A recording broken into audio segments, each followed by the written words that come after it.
తెలంగాణ సచివాలయంలో వాస్తు మార్పులకు శ్రీకారం చుట్టారు తెలంగాణ సీఎం రేవంత్ రెడ్డి. గత బీఆర్ఎస్ ప్రభుత్వంలో నిర్మాణం పూర్తి చేసుకున్న సచివాలయంలో కేసీఆర్ సీఎం హోదాలో పూర్తి స్థాయిలో ఆ సచివాలయంలో విధులు నిర్వహించలేదు. తెలంగాణలో కాంగ్రెస్ అధికారంలోకి రావడం, రేవంత్ రెడ్డి సీఎం కావడంతో అప్పటి నుంచి ఆ కొత్త సచివాలయంలోనే రేవంత్ రెడ్డి బాధ్యతలు నిర్వర్తిస్తున్నారు. రేవంత్ రెడ్డి కోసమే కేసీఆర్ కట్టించినట్లుగా ప్రచారంలోకి వచ్చిన సచివాలయంలో కొన్ని మార్పులను సీఎం రేవంత్ రెడ్డి చేయిస్తున్నారు. సచివాలయం 4 వైపులా 4 గేట్స్ ఉన్నాయి. అయితే లుంబిని పార్కుకు ఆపోజిట్ గా బాహుబలి గేట్ పెట్టారు. ఇప్పుడు ఆ గేట్ క్లోజ్ చేయిస్తున్నారు. కొత్త గేటు ఏర్పాటు చేస్తున్నారు. ఇందుకోసం దాదాపుగా 3 కోట్లు ఖర్చు చేస్తున్నారు. వాస్తు దోషాల కారణంగానే ఆ గేటును మూసివేస్తున్నారనే ప్రచారం జరుగుతోంది. ముఖ్యమంత్రి రేవంత్ రెడ్డి ఆ గేట్ నుంచి రాకపోకలు సాగించడం వల్ల అనుకోని సమస్యలు వస్తున్నాయని, వాస్తుపరంగా బాగోలేదని అనుకోవడం వల్లే అక్కడ మార్పులు చేర్పులు చేస్తున్నట్లుగా అర్థమవుతోంది.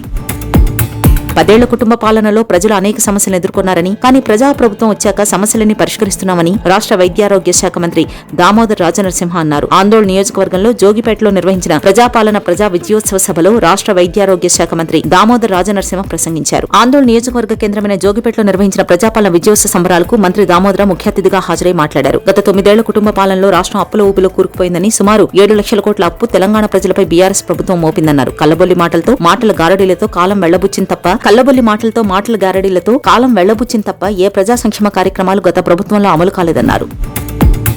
లగచర్ల ఫార్మా పరిశ్రమ బాధిత కుటుంబాలు ఇప్పటికే దేశ రాజధాని ఢిల్లీకి చేరుకున్నాయి. ఇవాళ నేషనల్ ఎస్సీ/ఎస్టీ కమిషన్, జాతీయ మానవ హక్కుల కమిషన్, జాతీయ మహిళా కమిషన్ ను కలిసి తమపై రాష్ట్ర ప్రభుత్వం, తెలంగాణ పోలీసులు చేసిన దాడులు, అరెస్టులపై బాధిత కుటుంబాలు ఫిర్యాదు చేయనున్నాయి. వారికి మద్దతుగా ఇప్పటికే మాజీ మంత్రి ఎమ్మెల్సీ సత్యవతి రాథోడ్ హస్తనకు చేరుకున్నారు. ఇవాళ బీఆర్ఎస్ వర్కింగ్ ప్రెసిడెంట్ కేటీఆర్, ఆ పార్టీ ముఖ్య నాయకులు ఢిల్లీ చేరుకున్నారు.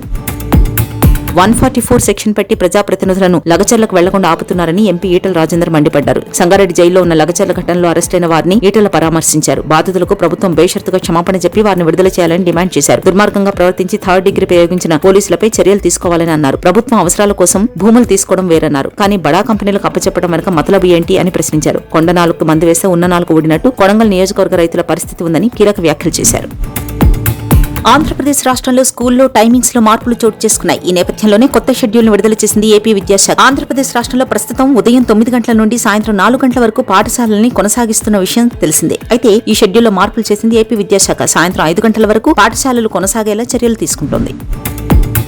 ఏపీలో తప్పు చేయని వారిపై తప్పుడు కేసులు పెడుతున్నారని ఆరోపించారు మాజీ మంత్రి ఆర్కే రోజా. వైఎస్ జగన్ ముఖ్యమంత్రిగా ఉన్నప్పుడు ఐటీడీపీ నీచపు పోస్టు చేసిందని గుర్తు చేశారు. ఇదే సమయంలో ఏపీని హిట్లర్, గడాఫీ కలిసి పాలిస్తున్నట్లు ఉందని ఆగ్రహం వ్యక్తం చేశారు. చంద్రబాబు, పవన్ పాలనలో అదృశ్యమైన మహిళల ఆచూకీ కోసం కూటమి ప్రభుత్వం ఏం చర్యలు తీసుకుంది? చంద్రబాబు తప్పు చేసి ఎదుటి వారిపై రుద్దుతున్నారు, వ్యక్తిత్వ హననానికి పాల్పడుతున్నారు. పెద్ద పెద్ద నియంతలే కాలగర్భంలో కలిసిపోయారు. మీరంతా తప్పు చేయని వారిని వెంటనే విడుదల చేయాలని రోజా అన్నారు.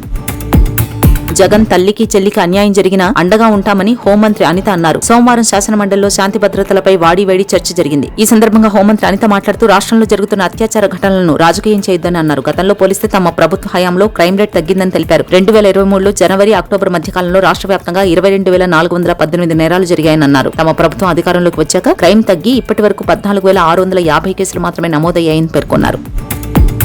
మంగళగిరిలో మహిళా అఘోరి హల్చల్ చేసింది. జనసేన ఆఫీస్ సమీపంలో హైవేపై బైఠాయించి పవన్ కళ్యాణ్ కలిసేదాకా కదలనని తేల్చి చెప్పింది. ట్రాఫిక్ కి అంతరాయం కలగడంతో పోలీసులు అక్కడికి చేరుకుని నచ్చచెప్పే ప్రయత్నం చేసినా వినలేదు. ఆమెను అక్కడి నుంచి తరలించేందుకు ప్రయత్నించిన పోలీసులపై అఘోరి చేయి చేసుకుంది. ఈ ఘటనలకు సంబంధించిన వీడియోలు ప్రస్తుతం సోషల్ మీడియాలో వైరల్ గా మారాయి.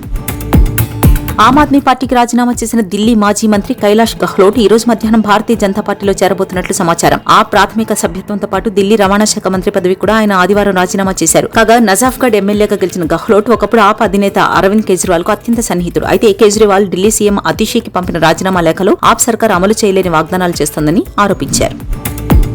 మహారాష్ట్ర అసెంబ్లీ ఎన్నికల వేళ ప్రచారం ముమ్మరంగా సాగుతోంది. ఇప్పటికీ ప్రచారంలో నేతలు పరస్పర విమర్శలు చేసుకున్నారు. తాజాగా సీఎం ఏక్నాథ్ షిండే ఆసక్తికర కామెంట్స్ చేశారు. తమకు శివసేన కార్యకర్తల ఓట్లో ఉండగా ఉద్దవ్ ఠాక్రే మాత్రం కాంగ్రెస్ ఓటు బ్యాంక్ పై ఆధారపడుతున్నారని అన్నారు. దీంతో ఆయన వ్యాఖ్యలు చర్చనీయాంశంగా మారాయి.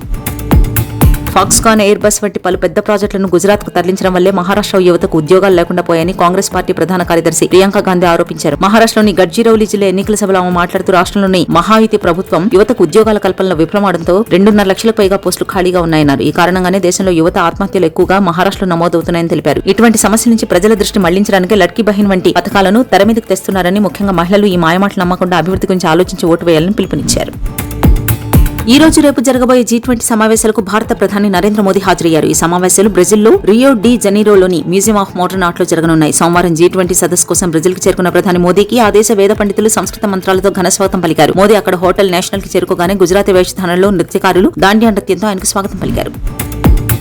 భారత క్రికెట్ జట్టు కెప్టెన్ రోహిత్ శర్మ ఆస్ట్రేలియా టూర్లో టెస్ట్ సిరీస్ ఆడడంపై కీలక అప్డేట్ వచ్చింది. ఇటీవలే రోహిత్ తండ్రైన సంగతి తెలిసిందే. ఇటువంటి పరిస్థితుల్లో అతను కొంచెం ఆలస్యంగా భారత్ జట్టులో భాగం అవనున్నాడు. తాజా సమాచారం ప్రకారం పెర్త్ టెస్ట్ సందర్భంగా రోహిత్ శర్మ భారత్ జట్లు చేరనున్నాడు. అయితే తొలి టెస్ట్ లో ఆడలేడు. డిసెంబర్ 6 నుంచి అడిలైడ్ లో జరిగే రెండో టెస్టుకు అతను అందుబాటులో ఉంటాడు. అతని నిష్క్రమణపై అధికారిక ధృవీకరణ ఇంకా రావాల్సి ఉంది. నవంబర్ 22 నుంచి పెర్త్ వేదికగా భారత్ ఆస్ట్రేలియా మధ్య తొలి టెస్ట్ జరగనుంది. రోహిత్ గైర్హాజరీతో జస్ప్రీత్ బుమ్రా కెప్టెన్సీని చేపట్టనున్నాడు. పల్లెకల వేదికగా న్యూజిలాండ్ తో జరిగిన రెండో వన్డేలో శ్రీలంక 3 వికెట్ల తేడాతో విజయం సాధించింది. దీంతో 3 వన్డేల సిరీస్ ని మరో మ్యాచ్ మిగిలుండగానే 2-0తో ఆతిథ్య శ్రీలంక సొంతం చేసుకుంది. తొలుత బ్యాటింగ్ చేసిన కివీస్ 45.1 ఓవర్లలో 209 పరుగులకి ఆల్అౌట్ అయింది. మంగళవారం ఇదే వేదికపై ఆఖరి వన్డే జరగనుంది. కాగా 2012 తర్వాత కివీస్ పై శ్రీలంక వన్డే సిరీస్ ను సొంతం చేసుకోవడం ఇదే తొలిసారి.